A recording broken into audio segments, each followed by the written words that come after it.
I'm Wendy Weaver. I think I know most of you. Let's see. Is that working, Terry? No, there we go. Okay, there we go. Can you guys see that? Yes. Okay.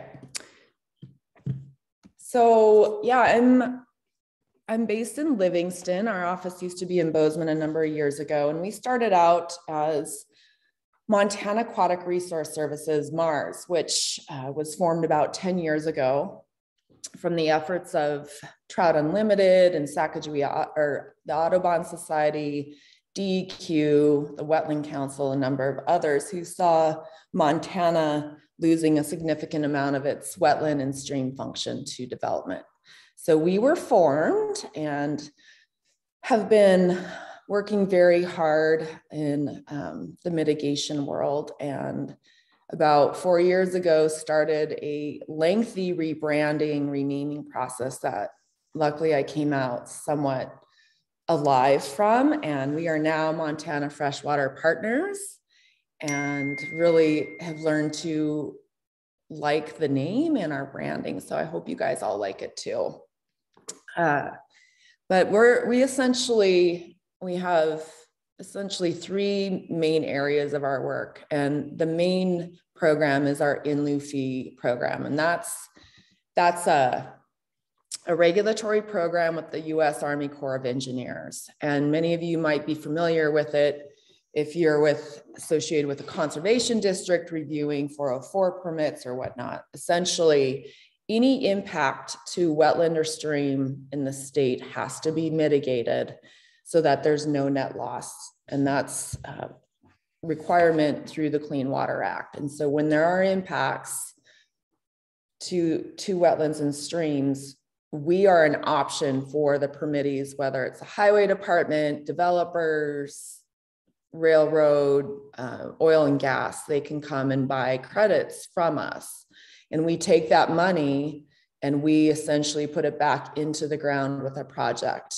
And so that money has to remain in the watershed where the impact occurred. So the slide that you're looking at is Montana's watershed district service map.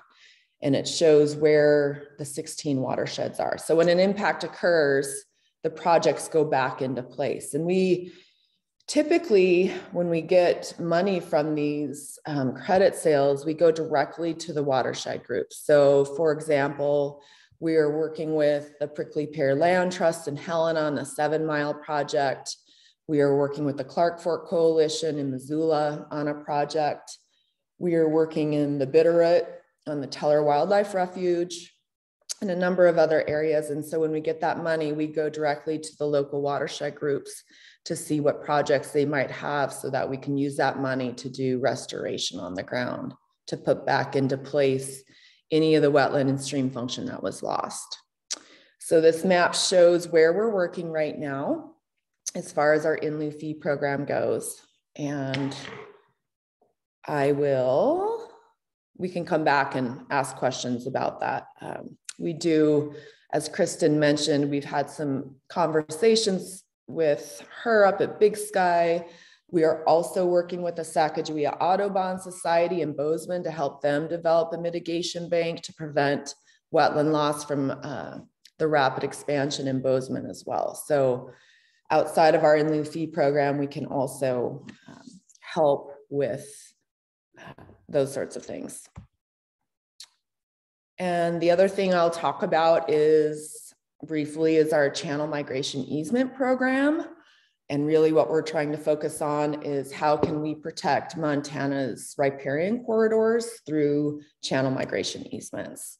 And this program started about 5 years ago on the Yellowstone, and we've put 2 into place.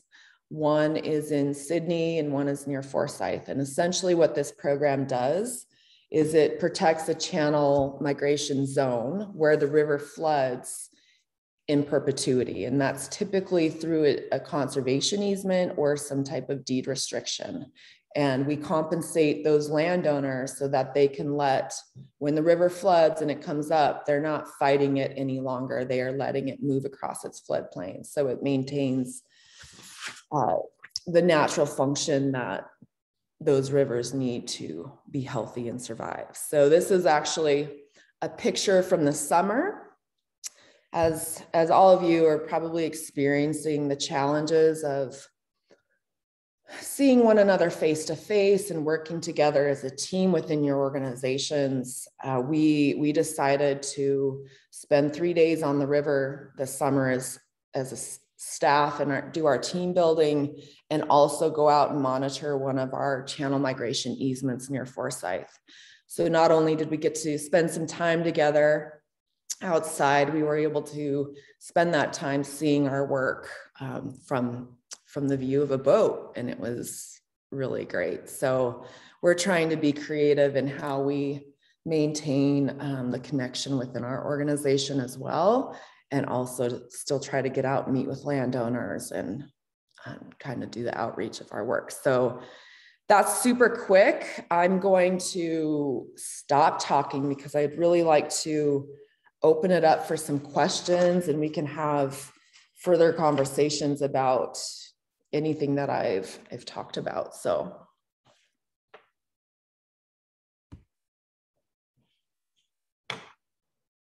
Are you going to leave your screen share on then? I can't. Actually, why don't I take it off? Yeah, it might be nice. Maybe you can put back if people have questions, but it might be No, that's great. And so just in this Q&A session, feel free to just, again, we're a pretty small group, just unmute yourself and ask a question. If you don't feel comfortable, you're welcome to put something in the chat, and I can ask it, but it would be great. Yeah, it'd be great to just have more of a discussion and even answer one another's questions if that's appropriate. So.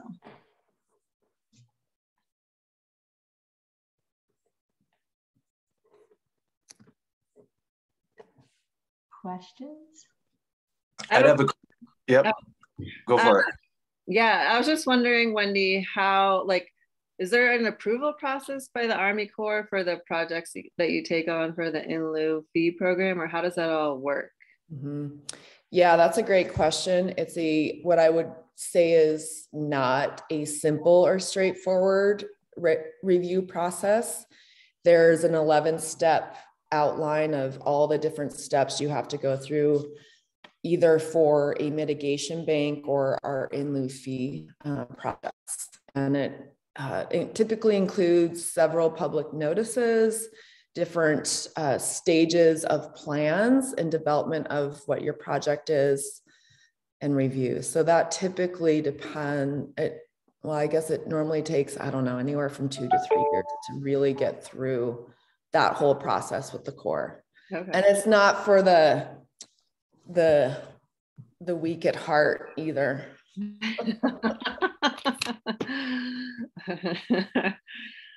Thank you. It looks like somebody's. Hi, Wendy. This is Robert. And I'm going to ask about something that's pretty much in the weeds, but it might help other people envision what you guys do. I noticed that on your map, you have a project identified in the lower Missouri.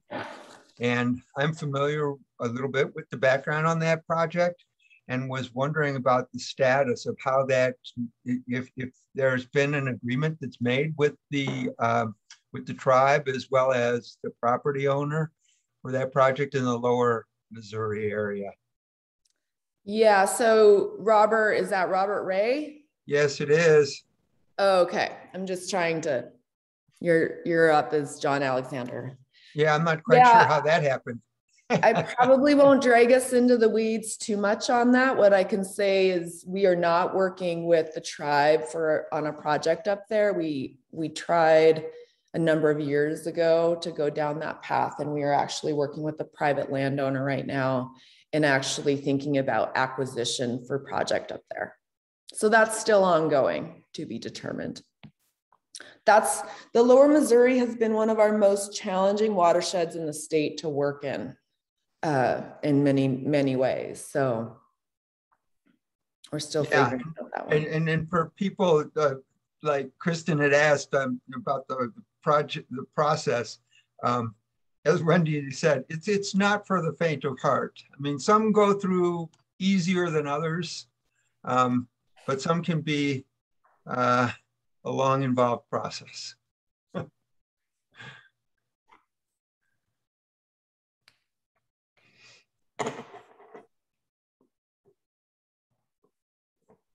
Wendy, this is David Laufenberg.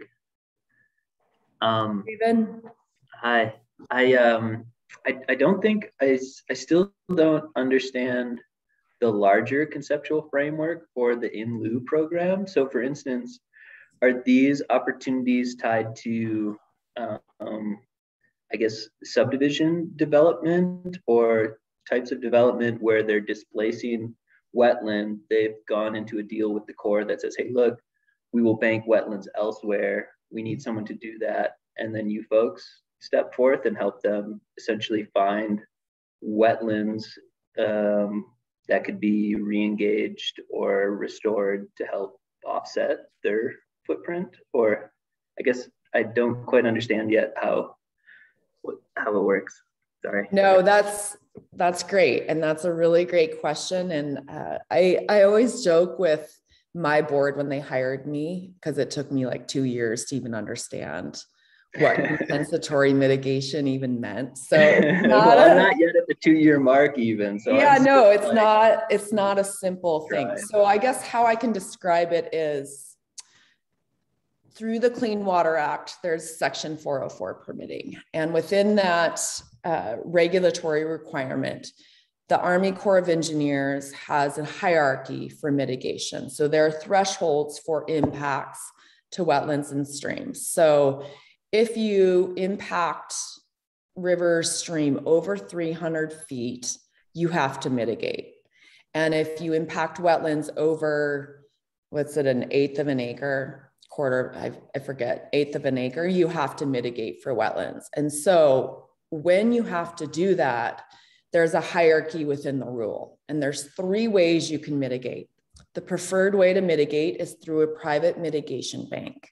And that is typically done, the restoration work has been done prior to the impact, and those credits are available for sale for impacts. And that is the preferred method because that work has already been done. And typically large landowners, ranchers, do that restoration on their property. They go through the process to create a bank, quantify those credits, and sell them on the market. So that's the preferred method. So then do those credits have to be within the same like sub watershed? Correct. Yeah. Mm-hmm. Yes. And so the reason Montana, I still say it, the reason Montana Freshwater Partners was formed was for the second preferred method for mitigation. So when there's not a private mitigation bank in watersheds that don't have those banks, mitigation was being done by the impactor, and that was not a preferred method. So that was the reason we were formed. And we were essentially allocated what's called advanced credits.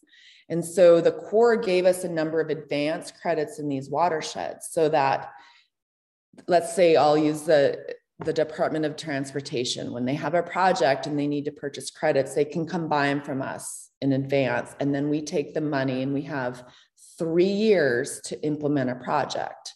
And so there's temporal loss to that function. And that's why we're the second preferred method, because that restoration hasn't already occurred. So then the third option is where permittees go do it themselves. Let's say a developer in Bozeman, I'll pick on Bozeman because I love to pick on Bozeman. But a developer is going to do a big hotel project in Bozeman, and they don't want to buy the credits from the bank. They don't want to buy them from Freshwater Partners. They're going to go do it themselves. They have to go through the entire regulatory review process, and they have to have the land and the uplift to do the restoration to generate what they're impacting. So there's 3 ways to do, essentially, to mitigate for those impacts. Does that make sense? Did I help at all answer your question? Yeah, it does. Thank you. And I'm guessing there's no, I'm wondering about the consideration for cumulative impacts as well. So you mentioned 300 feet of stream or like an acre of wetland. And so one of the other things that I do as a member of the Conservation District is I also sit on the Madison County Planning Board, as Ethan did prior to my time here. And so I'm wondering about, as we review preliminary plats, is how does one capture cumulative effects associated with a project? Is it tied to an entity such as Lone Mountain Land Company? Is it tied to just a particular discrete project, a single subdivision? And if you have any experience in that realm. Yeah. So if I understand it correctly, it's by property, the cumulative effects. So if there's a large, and maybe Robert can weigh into this better than I can, if you have a piece of property, you can't do 300 feet of impact to the river 1 year and then in one permit and then come back the next year and do it. That's cumulative on that property. I do not believe it's by landowner. So if those pieces of property are not contiguous and they are not of one parcel, then I believe those impacts go by the property. And this death by 1,000 cuts is a huge issue in our state right now. I think even the thresholds of less than 300 feet and less than, an eighth of an acre of a wetland, we're losing a huge amount of our wetland and stream function. So that is how I believe it's allocated. I know I am working with the Four Corners Foundation, and they are working closely with the Gallatin Watershed Council to develop essentially a program to track 310 permits, so that you can see, instead of having this huge antiquated paper file of permits, and you have to spend hours entering the information and hours figuring out what was done in the past, it's all going to be streamlined in a program that you can do searches with. And it's still in development, but definitely reach out to Holly or Lily and talk to them, because I think the goal is to take that program and scale it for all conservation districts and anyone who's reviewing those 310 permits, so that you have a better idea of what are the cumulative impacts and who are the landowners and what are the properties having these impacts. So. Yeah, thanks, Wendy. Yeah, likewise, we're trying to get a hold of that. We, in our district, just for a little bit of background, we do there's two pieces at play with that project up in Gallatin. One is we have been in contact with the consultant, I guess. I think Karen Filipovich has been hired to maybe help out with that. So we have been in contact with them, and we're considering it, but it's probably a tough fit in our area because, in all honesty, the vast majority of people that are applying for projects are essentially illiterate when it comes to computer efforts. So I think we're stuck with paper for the foreseeable future. Be nice to offer it. We kind of do anyways on a PDF version that people can fill out. And then the other piece that I was going to mention is that the state does have a 310 database, and there's a handful of conservation districts that do tap that database. And we do it as a winter project. It really just takes a day to upload all the specifics of your 310s of the prior year. And then it's available to the public, and it's tied with one of their Esri spatial products. And so you can just click on each individual one. You can see where they scatter plot. You can filter out years. But that's kind of getting us a little bit in the weeds and away from the stuff you were talking about today. But thank you. I'll stop using up all your bandwidth here. Wendy, I have a clarifying question. When you were describing, the different ways that mitigation has to take place in a watershed, at what scale or at what HUC level of watersheds are we talking about? Is it based on the watersheds that you had shown in that map, based on the MDT definition that's kind of like larger basins? So the entire Missouri headwaters could mitigate impacts from the Gallatin all the way in the Centennial or in the Beaver Head or somewhere. Yeah, that's a big, in my mind, that's a problem. So they're all Huck 6 and 8 watersheds, which are massive. Some states, their whole in-lieu fee program is in one of those watersheds, and we have 16 of them. So that, I think, is one of the issues that we're seeing, especially in Gallatin Valley, when all the development impacts are being mitigated to a private bank on the Beaverhead and Jefferson Rivers, which is 90 miles away from the impact. So Bozeman and Gallatin Valley is essentially losing all that wetland function to this private bank that was done a number of years ago. And so the Corps is required to do as in kind and in proximity as possible. So if there was another bank, which was in Bozeman, then the mitigation would have to be done there. And that's why we're trying to help Sacagawea develop a bank in Bozeman, because it would be closer to the impacts there. And it's same with what Kristen's trying to accomplish up in Big Sky. So they're in the same massive upper Missouri watershed. So any impacts in Big Sky are done in the Jefferson Beaverhead area near Twin Bridges. So they're losing the same function up there as well, which then impacts the water quality and the health of the Gallatin River.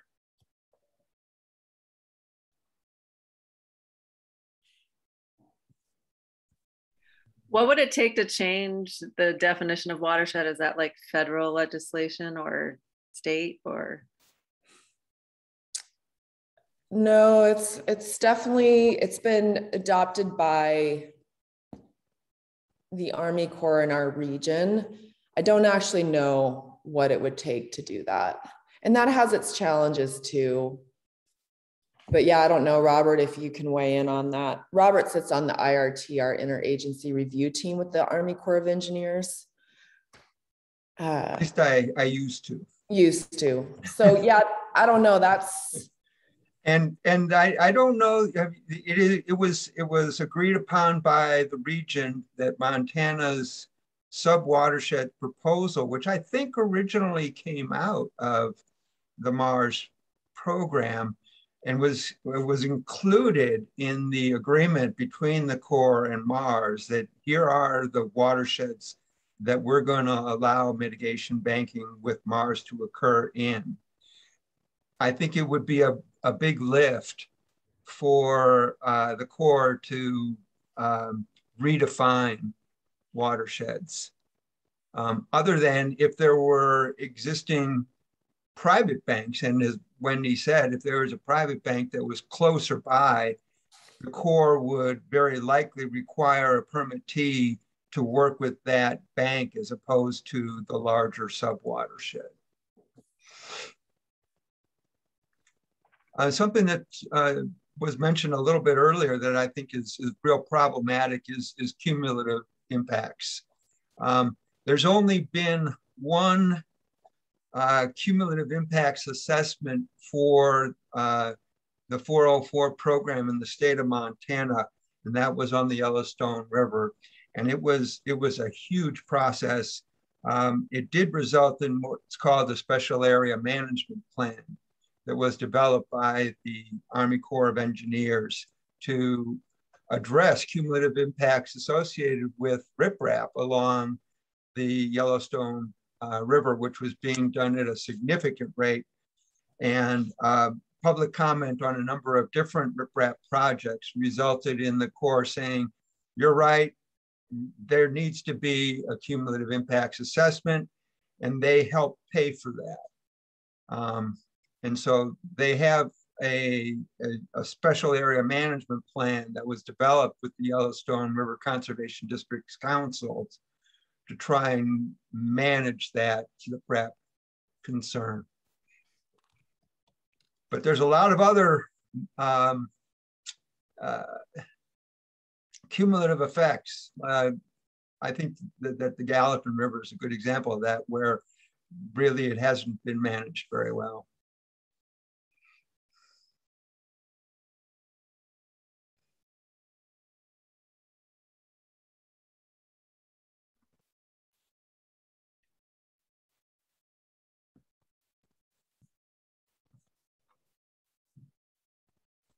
Don't be I shy. know. I was like, anybody else? So a lot of you haven't even spoken up yet, and we've had a couple people join us a little late who might want to talk. I can circle back to what David was asking about. So for those 3 different types of compensatory mitigation, are they all 1-to-1, or does it drop down to like 2-to-1 or 1.5 as you go through the tiers? Yeah, that's a good question. So our credits as advanced credits have a 1.5-to-1 ratio applied to them for the temporal loss. Since we have 3 years to take the money and get a project started, we're essentially losing 3 years of the wetland and or stream function. So we get dinged, or the permittee gets dinged for that at a 1.5-to-1 ratio. And then when you're going through all of the calculations, whether it's wetland impacts or stream impacts, through the calculators, there's a number of ratios that are applied depending on the type of wetland function and the type of stream function. And there's all these different factors and calculations that go into those with different ratios as well. So, and at some point, and it's Army Corps of Engineers, they will eventually move into a functional unit analysis instead of this wetland unit or stream unit calculation. So at some point they'll transition into functional units, but I don't see that happening for a long time because of the capacity. Sure. I can ask another question. For the channel migration zone easements, what does it take to really get that thing rolling? Oh, that's a great question. It's interesting because we've worked so hard to get that program going. And we have probably on the Yellowstone, we have a list of at least 10 landowners that are very, very interested in protecting their property, whether it's through conservation or channel migration easement or deed restriction. And right now the challenge is lack of funding. So we have applied for NRCS Regional Conservation Partnership Program funds, and it's just not set up for acquisition cost landowner payments through that program. We have looked at a number of other different avenues. Someday, maybe the Water Resource Development Act will be passed in Congress with the correct or appropriate appropriations for that, and that might end up funding it. At this point, until there's funding to pay the landowners, it's kind of on hold in some ways. That doesn't mean we're still not working on that. We've been, I've been talking with Lauren Nolan in the Musselshell, where they have, significant impacts from flooding, and there are other sources of funding there. But I think that's the big challenge. And even at the state level, we were working with the Natural Resource Damage Program from the impacts from the 2016 oil spill near Billings. And we had all the money in place. We even had the program in place ready to start putting protections on properties. And with the new state government leadership, that is somewhat on hold because it's putting more land into state ownership is not part of their priorities. So unfortunately, I don't know how that will continue to gain momentum unless we have some massive flooding on different rivers, and we have a crisis per se, like Colorado with some of their flooding issues, and we're able to get some of those protections in place. Let's hope for a big flood then. Oh no, are we safe to say that in this room? In this Always. group? Yeah. A big flood in a place where no one lives and there is no infrastructure and no one is actually affected. Right. And some landowners, I mean, if most of the landowners, or the ones that I've been working with on the Yellowstone, would like to receive some type of compensation so they can put that money back into their property, whether it's restoration or whatnot. So there are some landowners that are interested in donating part of their easement or doing a bargain sale with land trust, but it just is very, each property is very different depending on the landowner interests and the priorities and the ecological values of it.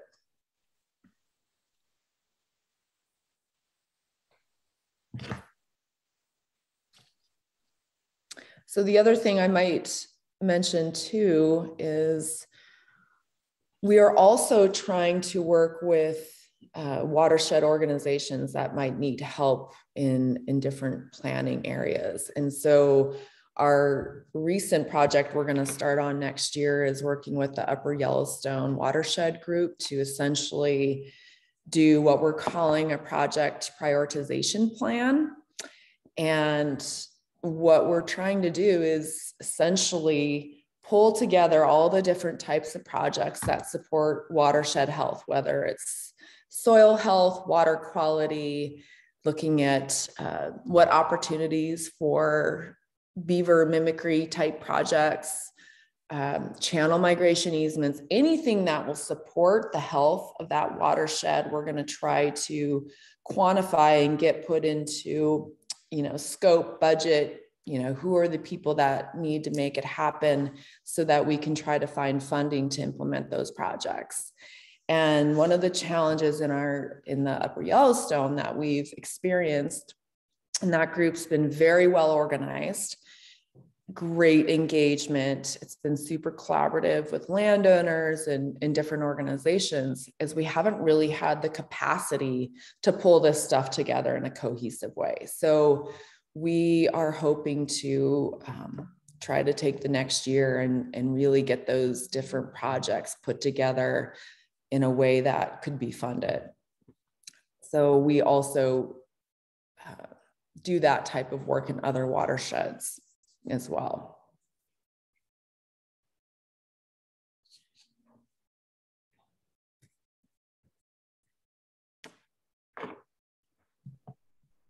Wendy, I know this might be a tricky question because I know it's all funding dependent, but as far as doing that work in other watersheds, if there were an organization or a community that was interested in that sort of project prioritization work, could they reach out to you, or are you just not quite there yet? No, we're definitely there yet. So we, again, it's watersheds where we are already working really closely with landowners and different organizations on the ground. And so another example would be the Milk River. We're doing several projects up in that area, and realize that that watershed organization has a lot of needs as well. And it typically comes down to capacity. I mean, almost all of us could probably say or list capacity as one of our biggest challenges in funding for developing more capacity. You need capacity to build your programs. But that said, in those areas where we do have those relationships and we're already working, whether it's through our In Lieu Fee program or other areas, then we are actively interested in helping find a grant that might pay for whatever type of planning is needed. And that varies greatly by watershed as well.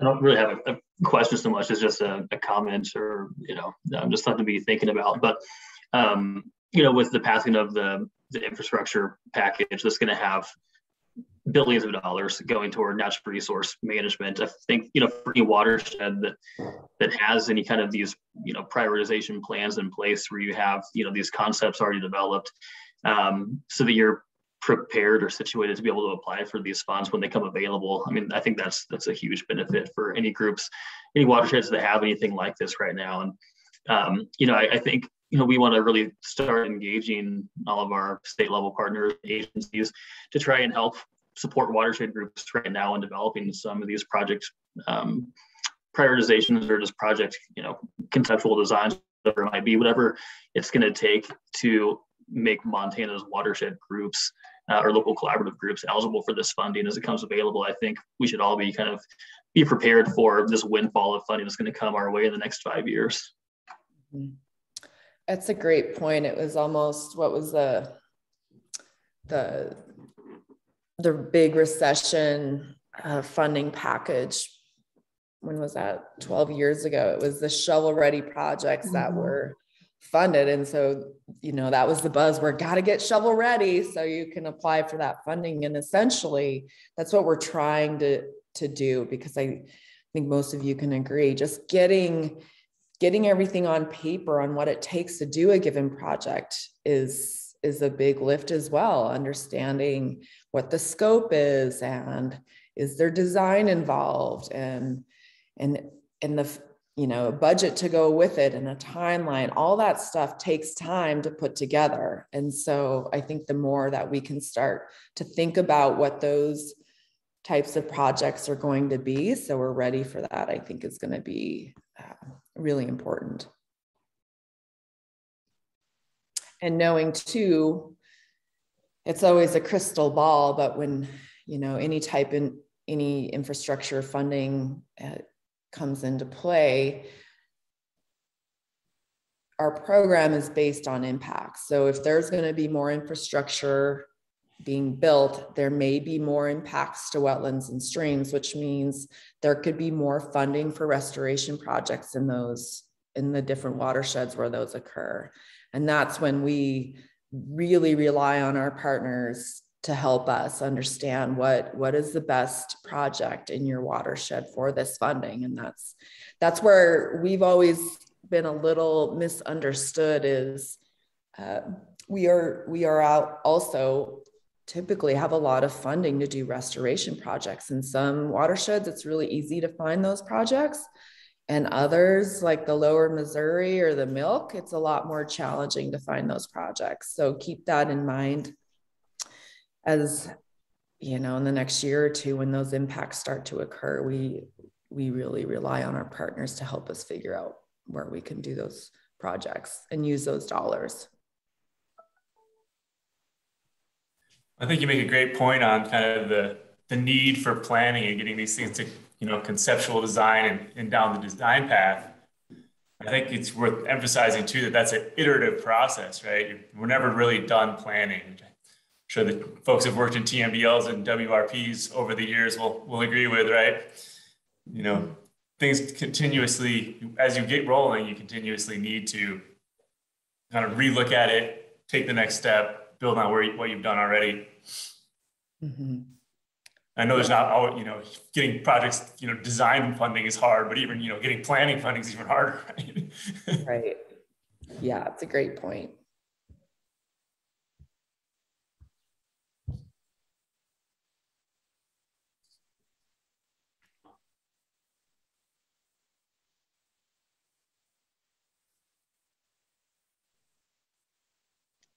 Definitely have time for another question or two, or comment if, again, if people have something to add to the conversation that isn't just a question, feel free. Mm-hmm. Well, maybe we could follow that theme along here and see if, this group as its capacity, or the people that are in this discussion right now with federal infrastructure funding coming, could there be kind of a statewide-ish push to, take all our existing watershed restoration plans, give them a dust off, add 10 more projects, and bring those areas that haven't gone through that process yet up with it. And I think that's going to dovetail with a lot of other work that's being funded by ARPA with sewer and that type of infrastructure. And just point source dischargers potentially being on the hook for monitoring their own discharges now and kind of reporting on that. I think kind of the scale of how we as a watershed community need to look at things is ready to expand exponentially. How we make a pitch for that, for a big pot of funding to do it, I'll throw out to the group as a concept. No, I think, Jeff, you're spot on. I sit on the Montana Forest Action Council, which right now is doing just this, but looking at forestry specific projects. The Forest Action Plan just came out for the state, and with that, they had $13 million in proposals for that first round of funding, and only funded a third of those. But now the DNRC, at least the Forestry Division, is making a major push to really try and make the case and express the need that we have in Montana for forest projects. I'm super glad that the DNRC has taken the lead on that. I think you're spot on, though, that we need something similar. We need similar conversations happening with watershed health projects as well. And we've been talking about how we can try and engage DNRC and DEQ and starting those conversations as well. So that's definitely something that's I think near on our horizon.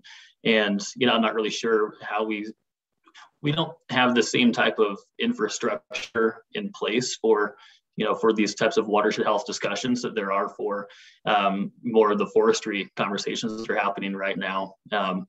And I think that shows that we have an opportunity to create that, though.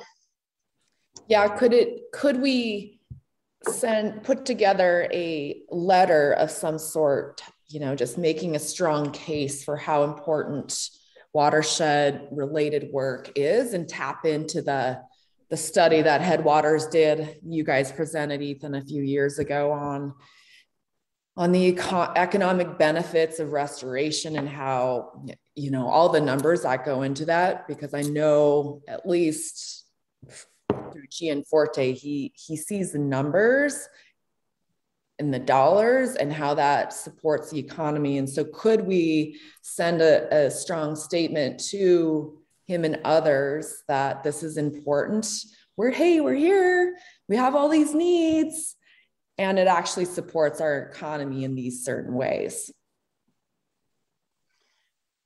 Yeah, I think we're definitely aligned in our thinking right now. We actually had proposed that being our entire concept for what would be next year's Watershed Symposium, focusing really on those benefits and trying to understand how we can even compile and communicate those benefits to our elected leaders right now. I'm not sure what that's going to look like at this point in time. But yeah, I think it'd be great to keep this conversation going after this meeting today. I don't know, just show of hands, people that are in this meeting right now, who would be interested in trying to engage a little bit further and kind of conceptualize how we create a framework. Okay.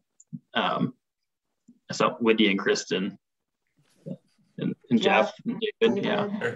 Okay. So a good number. Be shamed if you don't raise your hand. Group shaming.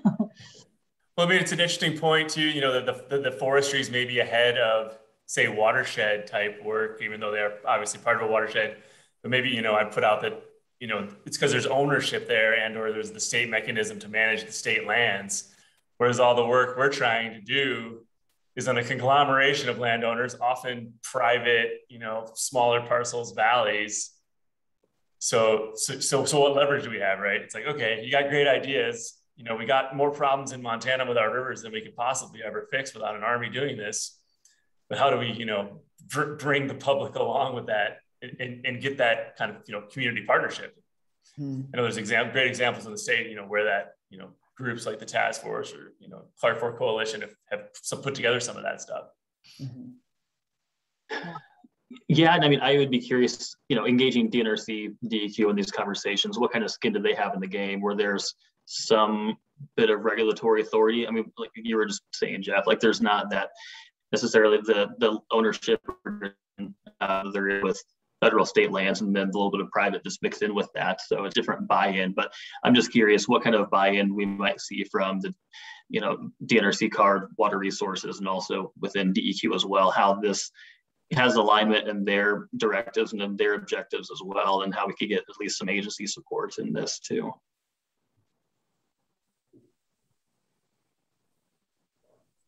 We need to have. You're not going to speak for DEQ now that you're retired. Did we lose Sarah? Is she still on? We might have lost her. Yeah. Yeah, she's no. I feel like we never say this, but we need more state agency employees joining our meetings. Yeah. Yep. Well, speaking of that, I think that's a good segue to sort of start wrapping us up. The first being that this question about who might want to be engaged in this effort to get some more funding for project prioritization and getting ready for this infrastructure funding. I'm going to send out an email, a few really quick questions, just some feedback about this event. And so I'll just include that question there. If you're interested in engaging more in this topic, let us know. Also ties into we were talking about the capacity is always the buzzword and always necessary. And Ethan mentioned this at the beginning, but we do have a half-day capacity building peer-to-peer exchange tomorrow going on. It's starting at 8:30. It is free. It's on Zoom, so it's not too late to sign up. That information is on the MWCC training page. So if you're interested in diving deeper in, we're going to basically have a panel of local watershed conservation leaders talking about the challenges and changes that their organizations are facing and how they're working with those changes, how they're thriving amidst all the changes. So hopefully, and same thing, there will be a lot of room for discussion within that too, if you're interested in bringing up some of these same issues and talking about more things then.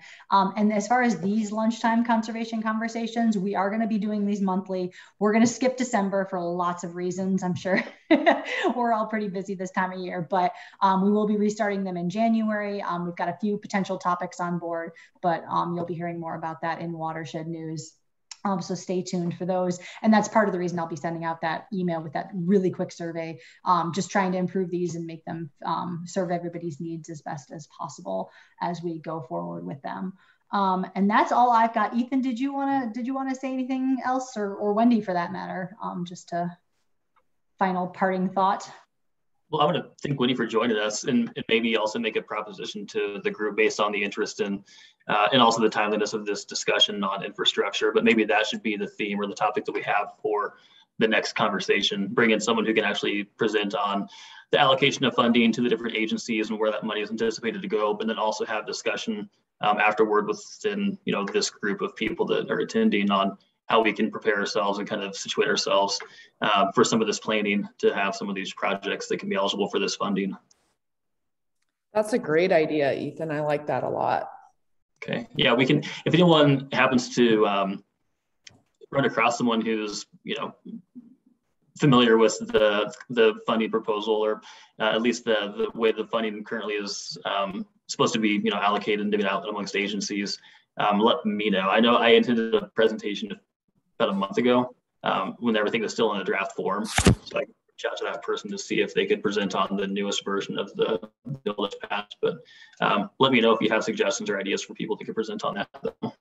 Maybe Anne Schwen, she seems to always have a good understanding of how all that works. And maybe if she's not the right person, she might have someone she could recommend. Yeah. Great. Well, thank you. Yeah, thank you so much for bearing with me too. Yeah, and for all the questions and comments and other expertise in the room too. Thank you all for being here. Yeah, so good to see everybody. Enjoy the rest of your week. Bye. Bye. Thanks, guys. Take care. Thank you.